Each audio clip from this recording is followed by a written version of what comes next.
பள்ளியில் படிக்கும் மாணவிகளுக்கு பாலியல் தொல்லைகள் கொடுத்த வழக்கில் சிபிஎஸ்இ பள்ளியின் முதல்வரை போலீசார் போக்சோவின் கீழ் கைது செய்து சிறையில் அடைத்தனர். விழுப்புரம் மாவட்டம் திண்டிவனம் அடுத்துள்ள ரெட்டனை கிராமத்தில் சிபிஎஸ்இ பள்ளி ஒன்று செயல்பட்டு வருகிறது. அங்கு பள்ளி தாளாளரின் மகனும் முதல்வருமான கார்த்திகேயன் என்பவர் பள்ளியில் 10ஆம் வகுப்பு படிக்கும் மாணவிகளுக்கு பாலியல் தொல்லைகள் கொடுத்து வந்ததாக கூறப்படுகிறது.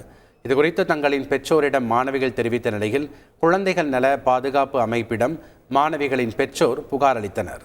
குழந்தைகள் நல அமைப்பின் பரிந்துரையின் பேரில் விழுப்புரம் மகளிர் காவல் நிலையத்தில் புகார் அளிக்கப்பட்டதை அடுத்து சம்பந்தப்பட்ட சிபிஎஸ்இ பள்ளியின் முதல்வர் கார்த்திகேயனை போக்சோவின் கீழ் கைது செய்த போலீசார் அவரை நீதிமன்றத்தில் ஆஜர்படுத்தி சிறையில் அடைத்தனர்.